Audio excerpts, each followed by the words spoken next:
Hey everyone! Good morning po sa inyong lahat. Welcome back to our YouTube channel. So by the way, kahit na po may mga nararamdaman tayo ngayon, kasi nga po nilalagnat at saka sinisipon, kailangan pa rin nating mag-upload or mag-vlog. So sa hindi pa po nakapag-follow sa aking Facebook account, nandun po sa comment section yung link. And sana po share niyo ang vlog natin today at saka huwag niyo skip yung mga ads natin. So maraming salamat. So nandito ang aking alagang si Chloe and pangalan niyo po ay Chloe. Ayan o. Ate! Ang palangga ko. Ayan siya guys. Ito yung, ito yung palangga natin. Palagi lang siyang kumakain. Oh. Tingnan nyo, sobrang busog. Hindi ko alam kung, nagpunta ko kanina dun sa baba. Tapos, gusto niya sumama. Hindi ko pinasama dun sa baba. Baka, hindi na siya makaakyat dito sa taas. Dito lang siya. Palangga na ako. Ang palangga. Super busog siya, oh. Tingnan niyo, tapos kahapon sobrang bango niya kasi pinaliguan siya ng ate ko. Yung shout out sa mga dog lover dyan. For the, ano ko lang ito guys, yung ngayon ako nakapag-alaga ng aso kasi pag nandun ako sa sakahan, wala akong kasama, wala akong makausap. So, dinadala ko siya doon sa aming bahay doon sa sakahan. So, ayan. Mayroon kaming mga manok doon sa sakahan. And then ngayon, kaninang umaga, binigyan pala kami ng tita ko, yung kapatid po ni asawa po ng kapatid ni mama, binigyan po kami ng isda. So, magluluto tayo mag-isa. Mag-inisa kasi may nag-request sa atin na mag-isa doon ng isda. So, mahugas, hindi pa kasi hugas na ano yung ate ko, plato. So, linisan ito kanina, hindi ko lang naipakita sa inyo. Ayan o. Tapos na siyang nakaliskis and everything. Ano na lang siya guys. Lulutuin na talaga siya. Ayan. Ayan. So, ano ba natin itong kawali. And meron po itong mga used oil. Oh. Nag-vlog ako ngayon para maganda pa kasi wala pang music. So, ayan. Meron mga used oil. So, kukunin natin itong used oil. Ayan. Lalagay natin sa baso. Ayan, lagay ko kayo dito. Maganda dito kasi malinaw pa, wala pa kang maririnig akong ano na. Kasi sabi nila, may nagsabi sa akin, shoutout pala kay mama dito sa Japan. Ginaya na dyan minsan yung niluluto ko. Sobrang nakaka-appreciate ako guys, kasi kahit simple lang yung mga niluluto naming ulam, ay ginagaya nyo. And maraming salamat po talaga kasi minsan kahit kulang po tayo ng mga ricado or mga ingredients, kasi mahal dito sa amin, ay nanonood pa rin kayo sa vlog ko. So, gusto natin lagay itong mantika. Ayan. Use oil. Si mama natulog doon sa kwarto. So, hindi ko nito hugasan kasi sayang itong mantika. Wait lang. Saan ba yung nilagay? Sayang kasi yung mantika guys kapag huhugasan ito. So, hindi ko na siya hugasan. Kasi mag-isa na naman tayo. Pipituhan kasi ito ng bulad. Meron kasi kaming bulad dito. At saka ginamos. Dala po nila Sir Davis. Shout out kasi may bisita po kami na pupunta po dito sa amin. Sila Sir Davis. Yung wino-workingan ko dati. Nag-working ako dati guys. So, sa hindi po nakakaalam, ano po ako, nag-aral po ako ng first year college but hindi po siya natapos dahil nga po yung way na working ko dati may kinuha siyang working student din na cousin niya, pero sad to say nagabaan ako siya kasi yung kinuha niyang isang working student hindi nagpatuloy, nag-asawa. Ayan po yung talam nila bulad. Kaya naka-stop tayo na pag-aaral dahil yung naaralan ko dati, medyo malayo. Kailangan pa ng pamasahe, ganun. So, lalagyan ko lang ito ng tubig. Kasi nahugasan namin ito kanina ng ate ko. Kuha muna tayo ng tubig. May tubig na tayo dito. Tapos dito ko lagay yung matapos ko ng mahugasan. Kasi may asin ito guys. Nilagyan ko ng asin para hindi po siya mabulok. Opo. Kasi kung kanina pa kasi itong umaga na linisan. So, kung hindi mo siya lagyan ng asin, baka mabaho na siya ba. Bulok na. Kukunin natin para hindi siya medyo maalat. Ayan. Kailangan natin ng paglinis. Ayan, linis-linis lang muna tayo guys. siguro bukas, papunta na po kami ng Sakan kasi magsunog kami ng mga kahoy doon. Kasama po si mama bukas. So, itong sipon ko guys, or nilagyan ko sagol na ito stress at saka dahil ito sa pagod siguro. Kasi naulanan ako, alam niyo ba yung vlog ko na naulanan ako dun sa sakahan. So, ito na siguro yung lahat na nandito na. So, magawa na tayo ng apoy. Ako muna kayo kaya. Magawa na tayo ng apoy. Puro ba tayo? Ito. Diyan. Diyan ko muna kayo ilagay. Ayan. Puro natin. Ayan. Ayan guys. Hindi ko talaga alam kung saan ko ipaparepair itong DJI natin. Ay, hindi ko pa rin siya naayos. Sobrang ano ko guys. Yun din ang dagdag problema ko ngayon. So, may kwento pala ako sa inyo guys ha. Wait lang. Kasi, yung nakaraan, dahil po sa kapos tayo sa pera, nag-order ako, nag-ano ko dun sa Facebook, nag-scroll, naghanap ako ng mga mura na mga gadget. So, alam niyo ba ang nangyari? Nagpunta ko dun sa Facebook, market dito sa Facebook. Tapos may nakita kong camera na sobrang mura, GoPro guys, sobrang mura, 1.5. So, buti na lang talaga, nagkamali yung rider. Nag-order na ako guys, 1 week. Pagdating ng 5 days, na-order ko na siya. Pagdating ng 5 days, tumawag na sa akin yung rider sa flash po sa Facebook. So, tumawag na siya sa akin. Pagkatapos na sabi ko, hello, siya, nandito na po yung order niyo sa flash. Ano po siya? Shoes.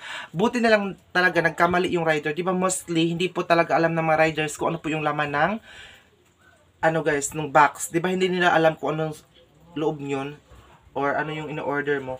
Pero nabanggit ng rider na shoes. So sabi ko, scam pala yun. Buti na lang talaga na thanks God kasi buti na lang talaga na sabi ng rider na sapatos. Na hindi naman sapatos. Hindi naman sapatos yung in-order ko. Ano naman yung camera. Buti na lang talaga kasi kung hindi, mai-scam naman tayo. Mura lang yung 1.5. Sabi ko, nagtataka ako, bakit sobrang mura ng camera? 1.5 lang. 1,500 pesos lang. So, ang mura naman. So, tinatry ko. Ginagrab natin kasi nga po, tayo mga Pilipino, mahilig tayo sa mga mura. So, yung ginagrab ko na siya. Buti na lang talaga, pagdating ng 5 days, tumawag sa akin yung rider. Sabi, dumating yung order mo ng sapatos. Camera yung order ko, hindi sapatos. So, natawa talaga ako. Buti na lang talaga kung hindi scam tayo ngayon. Sayang yung 1.5. So, ngayon, magtadtad na tayo ng ating mga lamas. Diba? Saan kaya yung nilagyan ni mama yung ano namin, tadtadan. May tadtadan kasi kami dito.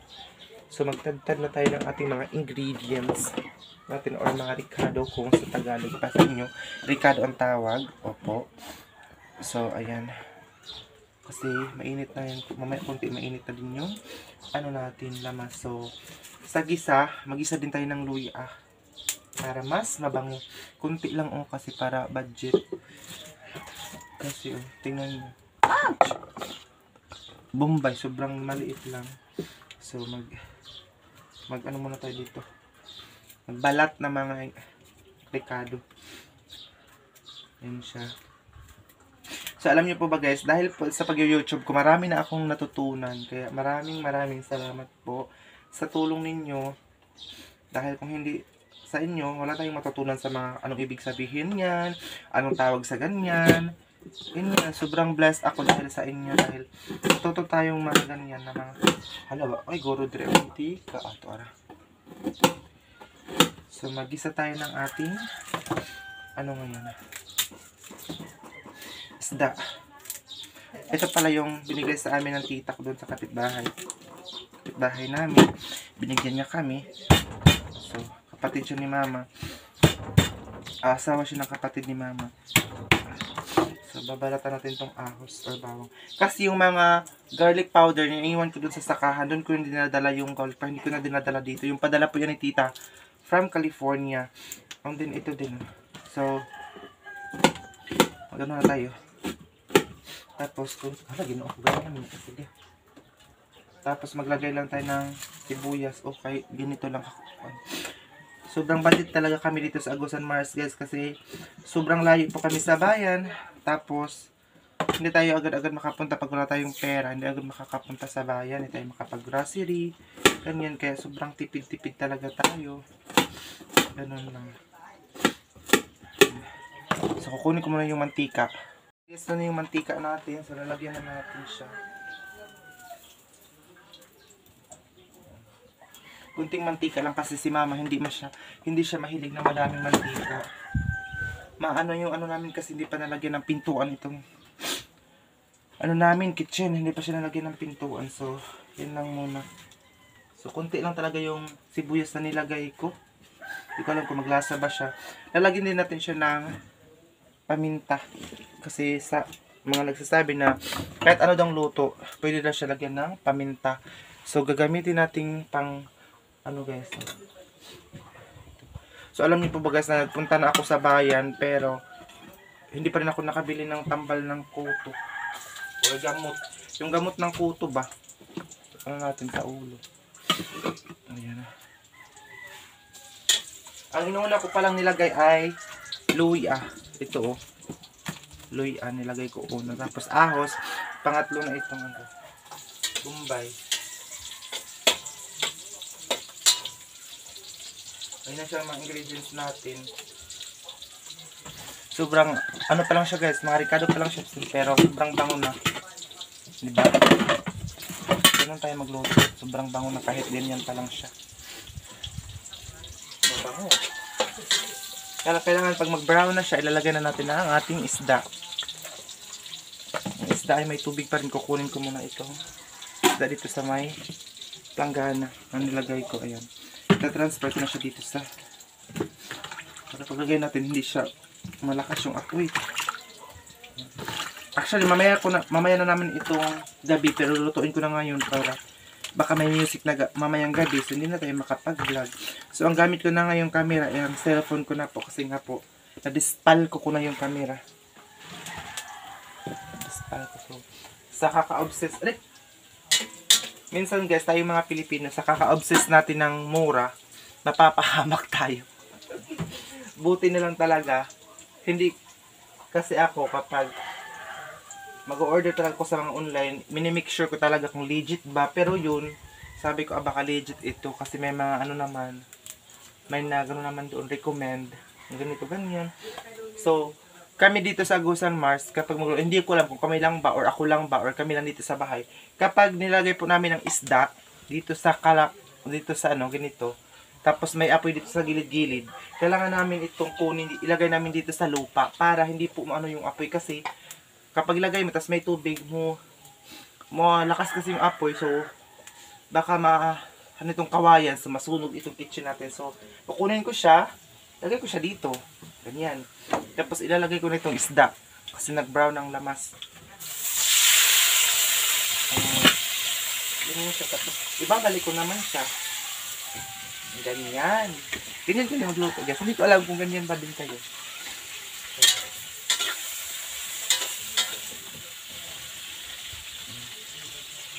Sinanan natin ang apoy natin. Yung tita ko, kakapanganak naman pala, hindi ko alam. May nanganak mo pala. So, tatakpan natin siya ng takip na kaldero. So, may ano natin siya lagyan ng mga soy sauce or mga seasoning. Mga asin bitsin. Kailangan muna nating ipaano yung amoy ng mga nilalagay nating mga ricado. Sa akin ng kamay.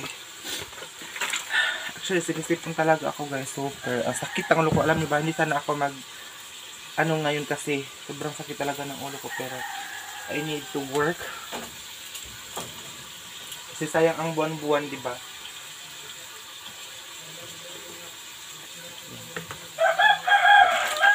Katapos nun guys ay parang nanimaho na siya ba? Yung umamoy na. So, ilalagay na natin ang asin. Lagyan na natin siya. Parang wala namang kaming asin. Ilalagay na natin. Kasi yung isang asin namin nandoon sa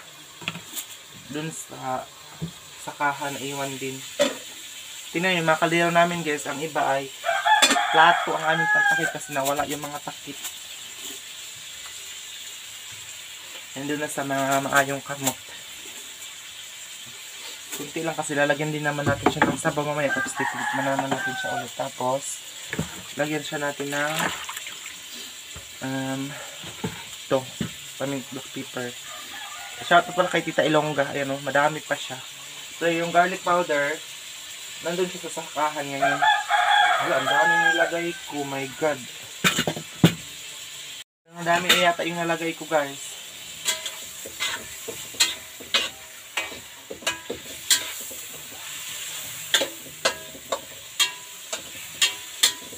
So, ayan na yung isda na niluto natin. Ayan yung ginisang isda. Ito yung mga ingredients natin. Ahos, lumbay, ayan. So, mamaya tatakman naman natin sa pag.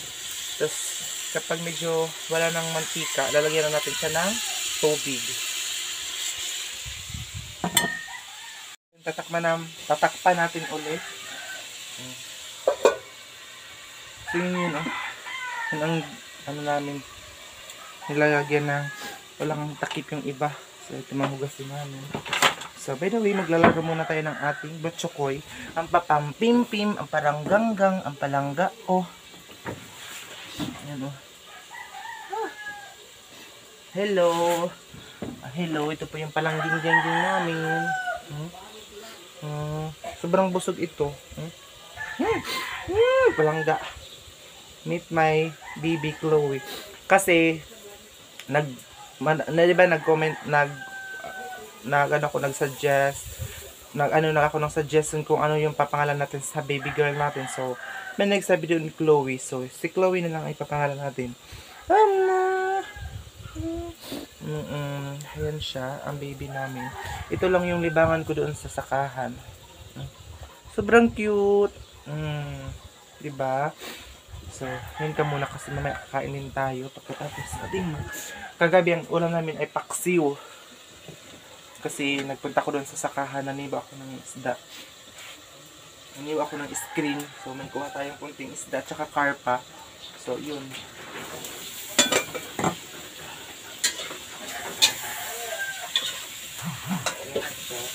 So, medyo wala na yung tubig kasi mabilis lang ito maano guys. Dahil malakas yung apoy. So, lalagyan na natin siya ng water. Yung water namin ay galing po siya sa bayan. Ano po? Mineral water. So, di ko alam kung may nabuksan na ba dito na mineral water. Parang wala pa guys. So, magbukas tayo ng mineral water ngayon. And kung gagamitin natin, oh. Magbukas ng ating mineral water. Ayan siya. Ayan. Sige ko na dito.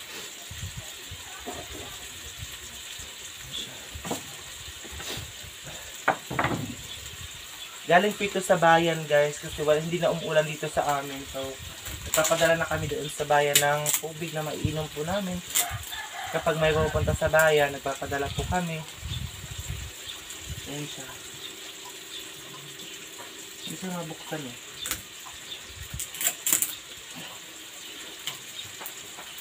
Ano ito ng pagbukas? Hawak, tuy! Ito ting! Ang palangging.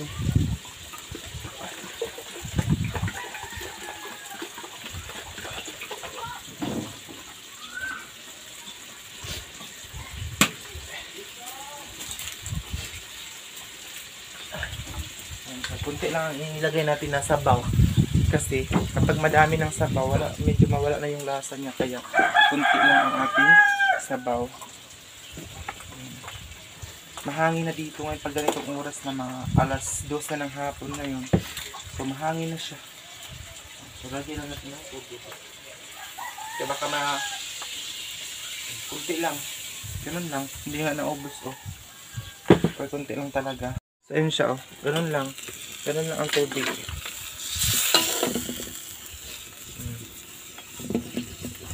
Ganun siya. So mamaya pag magbukal-bukal na siya kasi mahangin na oh. Tingnan niyo yung apoy. Ayun, niluto natin. Masarap ito guys. Ginisang isda. Ayan. Takpan natin ulit. Si mama tulog relax kasi bukas punta kami ng sakahan.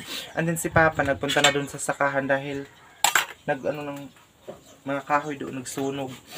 So, shoutout pala kay ma'am from US. Ito mga ganito na kami na pinapadala niya sa amin galing po sa US. Balikbayan box.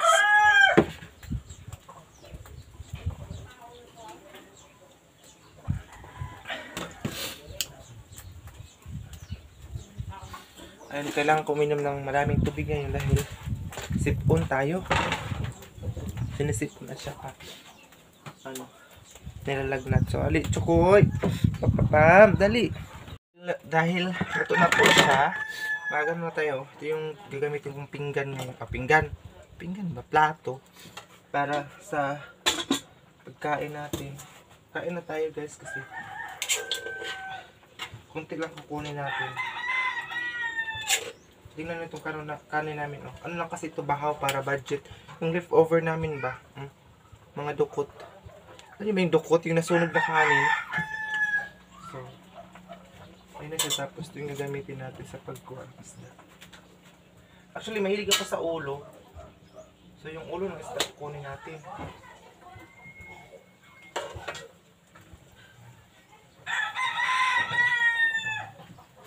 Ayun siya. Yung ulo ng isda.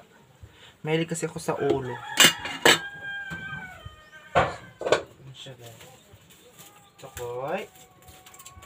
Chokoy. Kukunin ko lang itong kalay. Kahit hindi na natin siya kukunin dyan. Ayun siya tapos. And mahugas na tayo ng ating kamay para sa pagkain natin for today's video. Kasi mahilig kasi ako magkamay lang kumain. So, yun na. Dito na tayo kakain sa sahig kasi doon sa ang mesa namin nandun sa alitoy.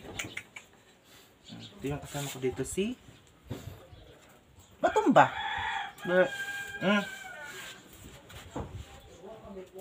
Pangapin yung pangipik ko. Ibniwakan.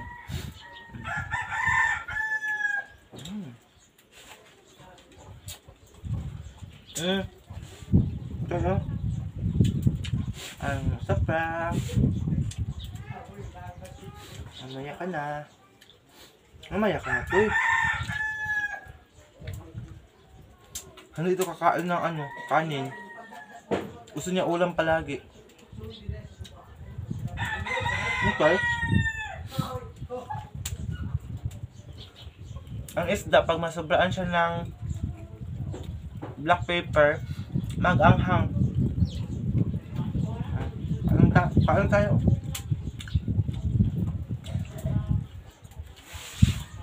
Kain tayo. Mamaya ka na.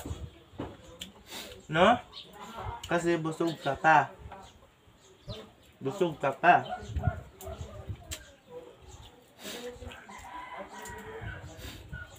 Kain tayo. Sarap.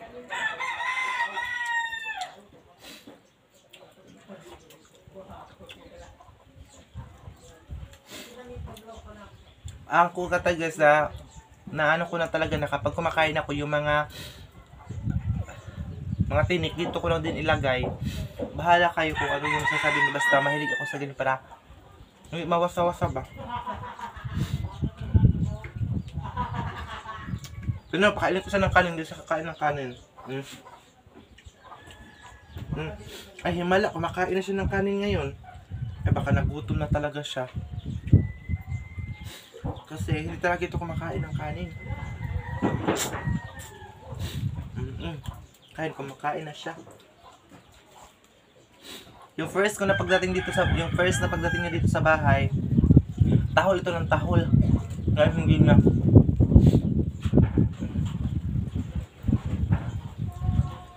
Baka batumba itong cellphone natin. Yung cellphone ko, iniingatan ko na ito ngayon kasi kung mawala na ito, wala na tayong pangkabuhayan. Baka matumba. Mahangin kasi guys, baka matumba ng hangin ba? Delikado. Mahangin siya. Pakain tayo. Maguyog-uyog manggod siya. Sarap. Sobrang sarap. Medyo maanghang sa guys.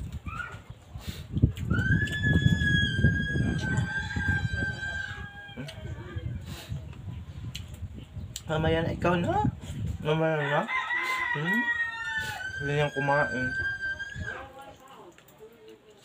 Yung baby ko.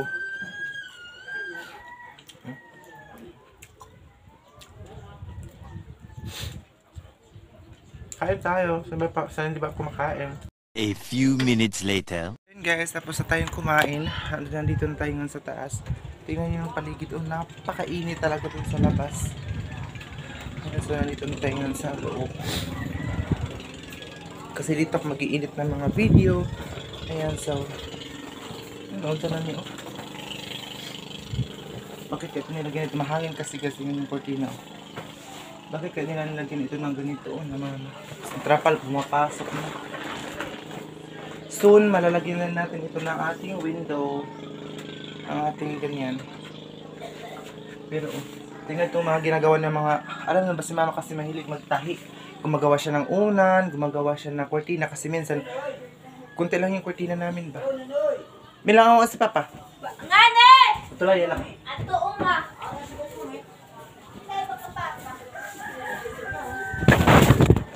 Tapos ito guys ay mga tinan namin ito nagagamit ng mga tila. So, yun ang ginagawa ni mamang cortina namin. Kasi, hindi na makabili si mama ng cortina. So, yun ang ginagawa niya. Tinatanggal na kasi malakas yung hangin. Ayan. Thank you so much pa. Yung katulo, dito ko na nilagay para mamaya gagamitin natin kasi wala akong muskitero dito. Nandun lang sa sakahan yung muskit. So, maraming salamat guys. I-follow niyo ako sa aking Facebook account. Nandun po sa comment section yung Facebook account ko. Maraming salamat po and sana i-share niyo ang vlog natin ngayon.